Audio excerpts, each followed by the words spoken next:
Oke, shalom semuanya. God bless ya. Hari ini kita belajar tentang Nuh. Nuh itu orang pintar, saudaraku. Nuh dianggap Tuhan hidup benar. Udah pintar, benar. Udah benar, pintar lagi. Nuh disuruh Tuhan buat bahtera. Tuhan memandang seluruh manusia di bumi itu sudah jahat. Nuh melakukan perintah Tuhan. Tidak dituliskan bagaimana komunikasi Nuh dengan Tuhan, interaktifnya dua arah atau satu arah. Tetapi untuk membuat bahtera itu diperlukan kepandaian yang ekstra khusus dan banyak, saudaraku. Yang pertama, Tuhan berbicara minta Nuh buat bahtera. Nuh pasti seorang yang ahli membuat kapal. Yang kedua, Nuh pasti orang yang punya uang, orang kaya. Karena untuk mengerjakan kapal, lalu membuat dari bahan-bahannya, kayunya, Nuh harus memperkerjakan orang. Dan kapal itu dibuatnya di atas gunung, saudaraku. Bukan di pinggir danau atau pantai. Karena sederhana aja.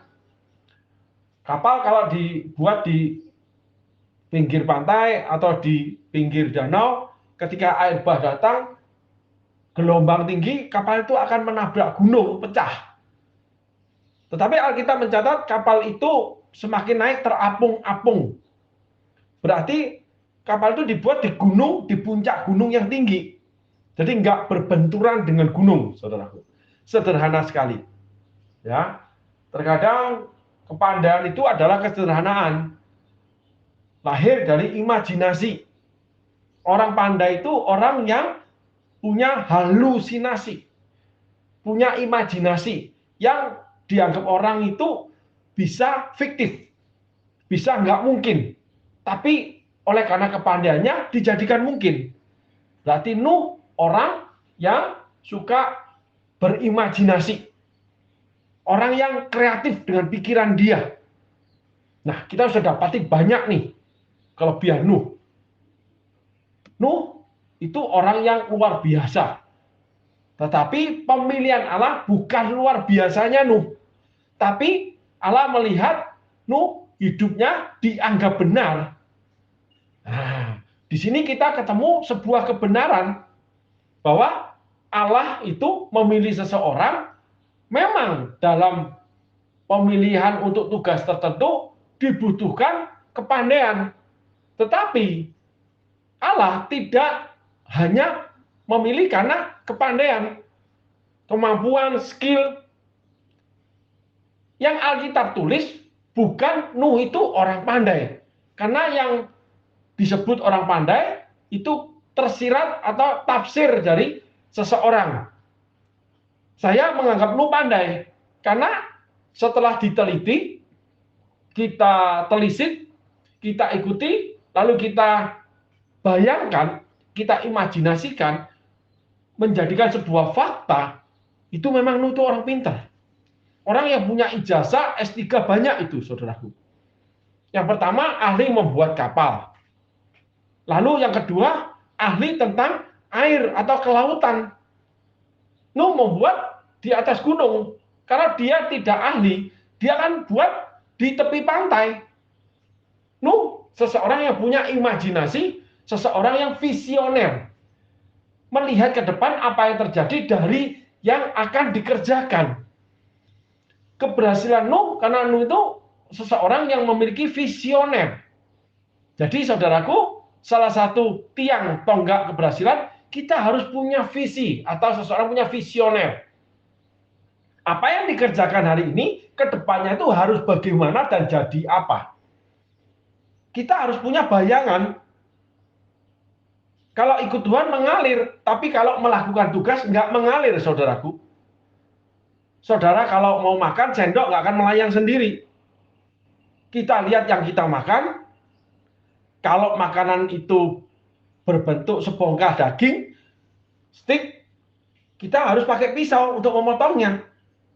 Tapi kalau nasi dengan kuah, kita butuh sendok. Kalau makan mie, kita butuh sumpit atau garpu. Dan sebagainya. Itulah kepandaian, saudaraku. Nah, Nuh dipilih Allah bukan atau tidak ditulis orang yang pandai. Kita mendapatkannya karena kita mengimajinasinya. Nuh itu menyelesaikan semuanya dibutuhkan kemampuan yang luar biasa dan banyak. Setelah kita menelitinya. Jadi orang pandai itu harus bisa meneliti atau memeriksa atau detail dengan apa yang dia kerjakan. Nggak boleh sembarangan. Ketelitian akan menyempurnakan keberhasilan. Kesembronoan akan menghancurkan keberhasilan. Saudaraku, garis bawah itu.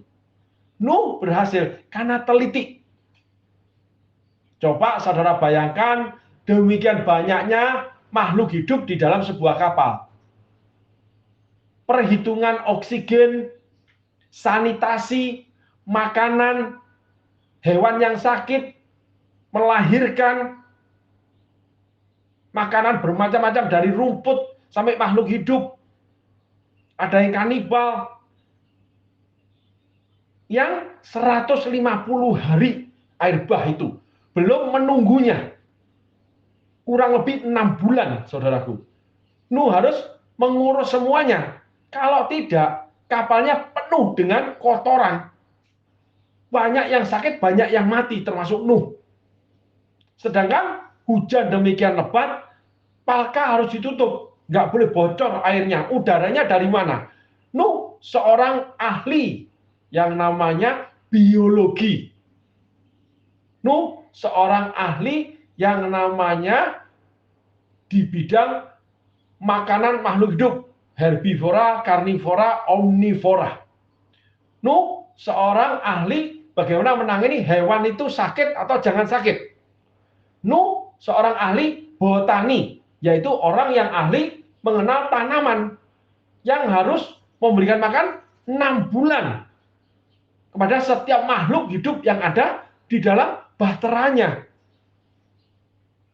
Nuh juga harus menyiapkan diri bekerja keras bersama anak dan menantunya selama 6 bulan. Nggak boleh sakit. Sudah berapa banyak itu yang Nuh miliki kemampuannya. Tetapi Alkitab mencatat bahwa Nuh dipandang benar, maka Nuh dipilih. Kita harus benar untuk dipilih Allah. Tetapi kita juga harus punya pengetahuan untuk melaksanakan tugas dari Allah. Ini penting. Alkitab mencatat, tambahkanlah imanmu pengetahuan. Searching pengetahuan, itu akan keluar, saudaraku. Jadi, anak-anak Tuhan dalam tugas kehidupannya harus menambah dengan pengetahuan, bukan iman saja. Yang membuat akhirnya anak-anak Tuhan bisa diberikan tugas yang membutuhkan kepandaian di atas rata-rata. Bagaimana anak-anak Tuhan harus menelisik, menyelidiki, meneliti, dan mengerjakannya dengan segala pengetahuan di dalamnya. Harus mampu. Nuh pada awal membuat bahtera yang pasti dia perhitungkan bahannya, alatnya, tempatnya, dan biayanya. Nuh seorang ahli keuangan. Nuh mungkin seorang pedagang yang hebat. Mungkin Nuh seorang petani yang luar biasa. Mungkin Nuh seorang peternak yang berhasil. Sumber keuangannya harus ada. Jadi saudara kalau untuk melayani Tuhan dengan iman, ya. Tetapi menopang sebuah pelayanan untuk menjadi berhasil di dunia saat ini tidak bisa diingkari, ada yang namanya ongkos. Kalau istilah gereja memberikan persembahan kasih ganti ongkos. Jadi umat Tuhan nggak boleh yang namanya alergi dengan yang namanya memberi ongkos atau memberi persembahan kepada pelayanan, kepada pelayan-pelayan Tuhan. Kalau anak sekolah sebagai seorang hamba Tuhan, bayar uang sekolah, nggak bisa dipakai dengan shalom puji Tuhan, lalu mendoakan gurunya sekolahnya free, nggak usah bayar. Sekolah Alkitab aja banyak yang bayar. Listrik juga harus dibayar. Tanah pun dikenakan pajak, kita harus bayar. Demikian juga bangunan. Segalanya harus dibayar. Jadi kita nggak boleh alergi, nggak boleh menolak sistem keuangan gereja. Tapi cari yang cocok buat saudara. Karena gereja membutuhkan sebuah keahlian mengelola keuangan. Mengenal pajak. Harus membayar pajak. Pajak sebagai seorang rohaniwan itu pajaknya gimana? Lalu pajak rumah ibadah itu gimana? Ada aturannya. Berarti seorang hamba Tuhan harus mengerti aturan-aturan negara. Membuat ibadah harus bagaimana? Berkata-kata itu harus bagaimana? Nggak boleh menyinggung sana, menyinggung sini. Bersikap harus bagaimana? Rasa nasionalisme bagaimana? Saling menghargai bagaimana? Semuanya ada. Jadi seorang anak Tuhan, seorang pelayan Tuhan, seorang hamba Tuhan, nggak cuma shalom, El Shaddai, enggak, saudaraku. Banyak yang harus dia kerjakan, dia pelajari, yang akan membuat pelayanannya berhasil. Termasuk yang pertama, lu kerjakan keuangan, bahan yang akan dipakai, di mana tempatnya, bagaimana mengangkutnya, bagaimana memasangnya, lalu siapa yang harus mengerjakan. Nu harus mencari kumpulan tukang yang ahli di bidangnya. Kalau Musa, Aholiab, Bezaleel dihinggapi roh keahlian dari Tuhan untuk membuat kemah suci. Tuhan tunjuk orangnya, puji Tuhan.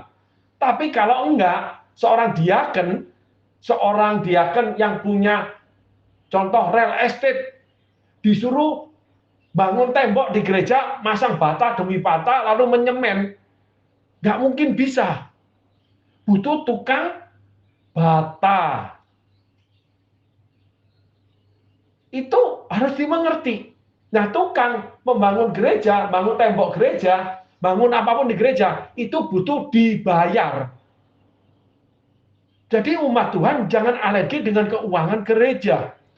Semakin bagus pemakaian Tuhan atas gereja itu, baik bangunan, baik alat, baik manusianya, semakin tinggi biaya yang dibutuhkan. Semakin banyak keuangan untuk mensupportnya. Bagaimana bisa seorang hamba Tuhan khotbah dengan baik, kalau tidur nggak bisa tidur karena rumahnya kena banjir. Kalau tidur nggak bisa tidur karena digigiti nyamuk. Kalau mau tidur nggak bisa tidur karena di tempat yang terbuka, kedinginan, dan sebagainya. Butuh penopangan dari jemaat. Karena hamba Tuhannya seseorang yang disebut full timer. Kalau Alkitab menyebut perjanjian lama orang Lewi yang bekerja di kemah suci, di mana 11 suku bangsa Israel memberikan persembahan sesuai dengan aturan-aturan yang Allah berikan. Bahkan seorang penginjil seperti Elia diberi makan janda di Sarfat. Elisa diberikan tempat tinggal, dibangunkan tempat tinggal oleh seorang perempuan yang kaya. Seluruh Alkitab mencatat hal-hal seperti itu. Jadi kalau jemaat Tuhan alergi dengan keuangan gereja, kayaknya nggak pas. Karena hidup di bumi nggak ada yang free. Semakin mau nyaman, ya harus semakin banyak membutuhkan biaya. Gereja yang pakai AC itu berbeda dengan tidak pakai AC. Gereja yang pakai lampu yang baik berbeda dengan gereja yang tidak ada listriknya. Semua bisa beribadah, semua bisa mendapatkan Tuhan, tetapi tidak semua bisa merasa nyaman walaupun mendapatkan Tuhan. Nah, ini kenyataan, bukan halusinasi. Allah memilih Nuh karena punya fasilitas-fasilitas yang Allah butuhkan. Jadi kita menemukan yang kedua, Allah memakai kita karena Allah menemukan fasilitas-fasilitas untuk tugas penyelenggara pelayanan yang Allah ingin bebankan kepada kita. Kalau kita diminta sebagai seorang pembangun, kita harus punya kemampuan sebagai seorang ahli bangunan. Seperti Paulus yang tulis, aku ahli bangunan. Aku yang membangun dasarnya. Setelah itu kalian lanjutkan pembangunannya. Itu tertulis di Alkitab. Seorang pemberita Injil hidup dari berita Injilnya. Jangan memberangus mulut lembu yang mengirit. Seorang gembala patut mendapat susu dombanya. Seorang petani itu yang menuai hasil pertama.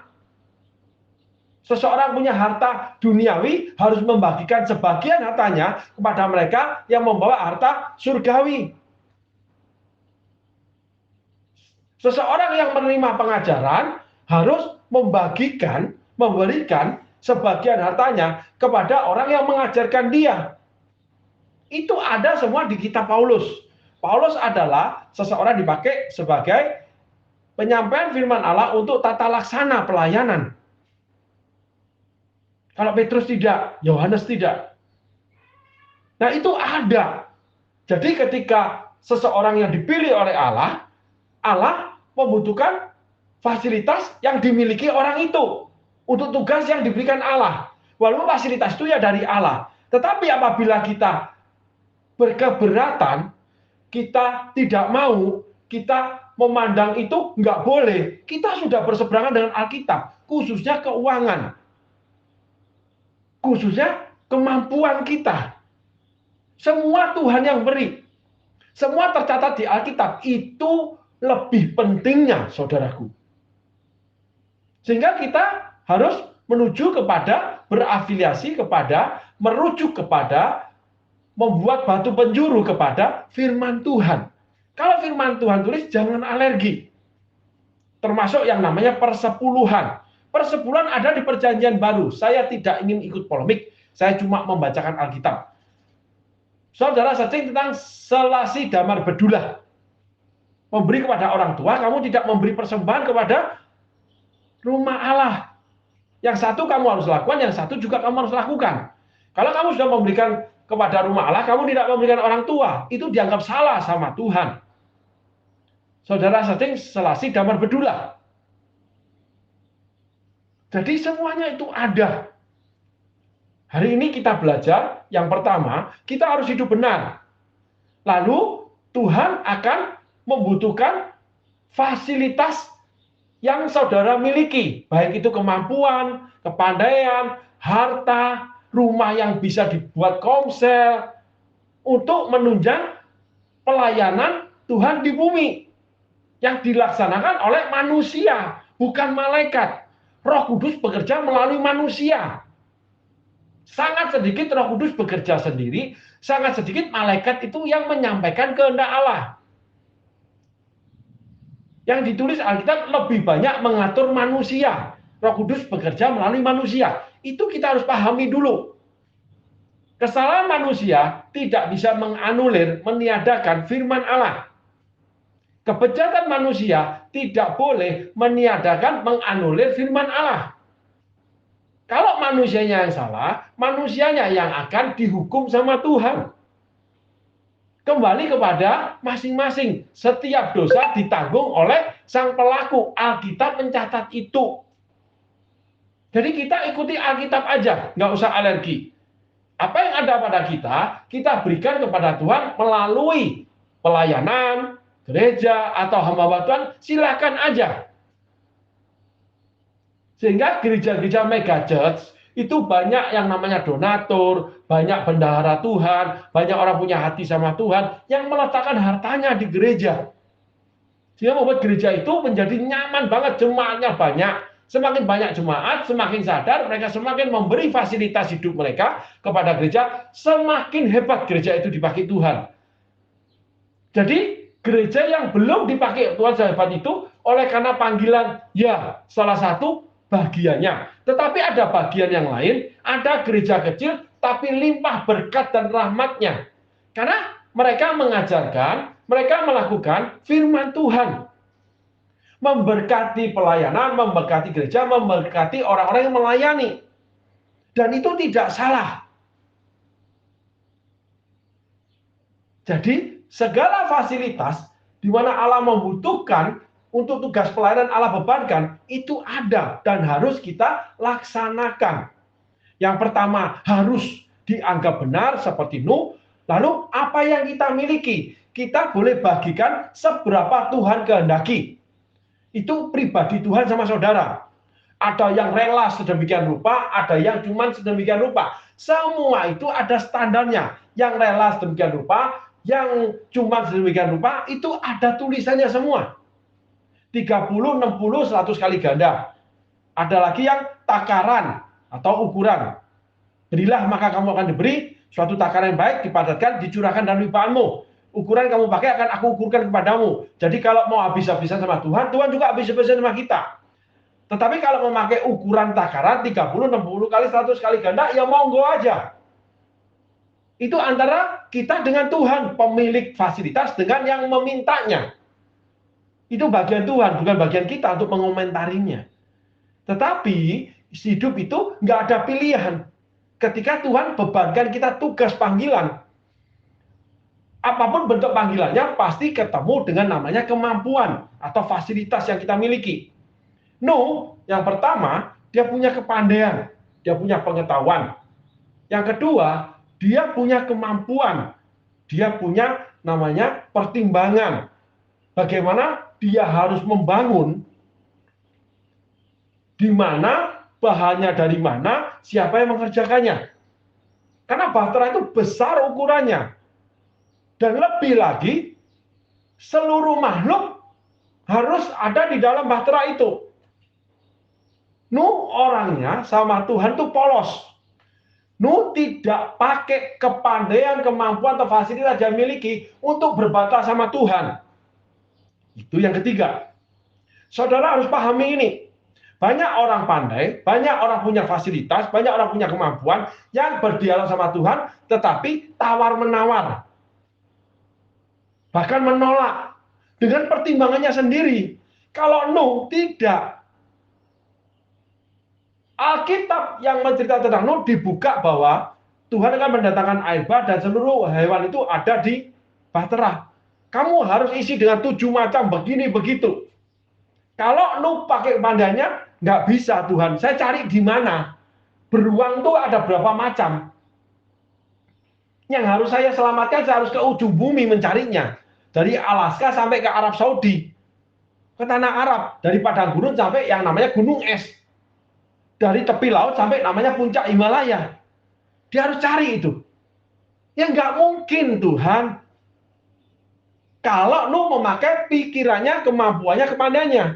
Sehingga banyak anak-anak Tuhan gagal melaksanakan tugas dari Tuhan ketika dia mulai menelaah, meneliti, menelisik dengan pola pikirannya. Tidak polos seperti Nuh. Nuh cuma menerima bagian diperintahkan membuat yang namanya bahtera. Lalu di dalam bahtera harus ada seluruh hewan sekian pasang, sekian pasang. Nah, Nuh kalau mau berbantah bisa. Ini bisa kerjakan, yang ini nggak bisa. Nggak bisa Tuhan, kan begini. Waduh, nggak deh Tuhan, kan begitu. Selalu mengukur dari sudut pemikiran sendiri. Dengan kekuatan, namanya otak manusia yang memang luar biasa, segede bakpao, untuk bertanding, berdampingan dengan Sang Maha segala-galanya. Itulah kegagalan manusia. Kalau Nuh kenapa berhasil? Karena dia tidak mengukur Allah dengan ukuran dia. Dia cuma manut, cuma nurut. Dia cuma buat. Tetapi seluruh hewan yang Tuhan sebutkan itu mendatangi Nuh. Saudara pelajari. Pada awalnya Tuhan tidak bilang untuk mendatangi Nuh. Tidak. Jadi di dalam koneksitas dengan Allah, di dalam pembicaraan dengan Allah, kita harus punya ketulusan, kerelaan, kepolosan seperti Nuh. Walaupun kita mampu, kita nggak boleh ukur, waduh disuruh Tuhan gini, ini gimana caranya gini-gini. Nggak bisa Tuhan, nggak bisa. Pasti nggak bisa. Tetapi bagian Tuhan yang membuat itu bisa. Bagian Tuhan yang mendatangkan hewan-hewan yang Tuhan ingini, itu datang ke bahtera Nuh dan masuk ke bahtera Nuh. Bayangin kalau rusa jejer sama macan. Nggak mungkin. Badak dari Afrika bisa sampai. Nggak mungkin. Nyebrang laut tuh. Nuh tidak pernah berpikir untuk apa yang dia nggak bisa pikir. Nuh tidak pernah berpikir untuk apa yang dia tidak bisa lakukan. Dia sebatas apa dia lakukan. Selanjutnya, Allah yang menyelesaikan. Itu kontekstual. Kenapa Allah memilih Nuh? Yang pertama, Nuh itu dianggap benar. Yang kedua, Nuh itu punya kemampuan. Yang ketiga, Nuh cuma menerima, tidak bertanding dengan Allah sesuai dengan kemampuan dia. Nuh menyerah. Nuh pasrah. Nuh merendahkan diri. Nuh cuma manut, nurut, dan sebagainya. Itu. Hari ini kita belajar bagaimana, kenapa pribadi Nuh itu dipilih. Seseorang yang punya imajinasi, seseorang yang punya visioner, seseorang yang punya hal luar biasa. Tetapi di titik akhir, kita mendapatkan Nuh itu manut nurut jadi orang bodoh. Karena hal itu tidak mungkin bisa dilakukan. Karena Allah ngomong, dia terima. Terima saja Nuh itu. Selanjutnya dia kerjakan bagian dia. Dia cari kayunya, dia cari tukangnya, dia bangun bahteranya di tempat di mana bahtera itu harus dibangun. Nuh belajar tentang botani, Nuh belajar dari dokter hewan, Nuh belajar tentang kesehatan, termasuk kesehatan udara, Nuh belajar sanitasi, pembuangan, Nuh belajar untuk bagaimana hewan melahirkan, Nuh juga belajar untuk kesehatan dirinya, dan sebagainya. Karena di dalam bahtera cuman ada yang namanya 8 orang. 3 anak dengan pasangannya, Nuh dengan istrinya. Cuman 8 orang. Mengurus sedemikian banyak. Nuh belajar lagi untuk menjadi efisien, efektif, tidak boros dalam segala hal. Dari makanan, dari tenaga, keseharian berputar di bahtera. Bagaimana kesehatannya? Nuh harus belajar namanya olahraga, menjaga kesehatannya. Nuh cari udara itu supaya jangan pengap, akhirnya berkumpullah yang namanya segala penyakit membuat sakit paru-paru. Lalu kotoran-kotoran binatang harus diolah. Bagaimana cara membuangnya, bagaimana mengolahnya. Binatang yang sakit harus digimanain, dibuatkan karantina. Mungkin dari semut sampai kepada gajah. Dan sebagainya. Nuh sampai titik itu, Nuh kerjakan. Allah yang mendatangkan semua hewan yang Allah tentukan untuk diselamatkan. 2 hal ini ketemu.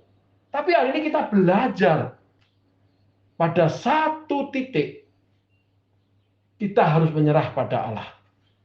Pada satu situasi kondisi kita harus cuma manut nurut sama Allah. Ketika Allah ingin kita meletakkan kemampuan kita, meletakkan fasilitas kita, meletakkan apa yang kita miliki. Selanjutnya Allah yang menyelesaikannya. Sehingga kita nggak usah berurusan dengan manusianya, nggak usah berurusan dengan pelayanannya, nggak usah berurusan dengan gerejanya. Urusan kita adalah bagian yang Allah bebankan dalam panggilannya untuk tugas kehidupan kita. Ketika Allah menikahkan kita sebagai suami, ambil bagian sebagai suami yang harus memelihara keluarga. Ketika kita ditunjuk menjadi seorang pekerja, kita harus belajar meningkatkan diri untuk menambah kemampuan kita dalam pekerjaan kita. Apa aja pekerjaan kita, termasuk pekerjaan pelayanan.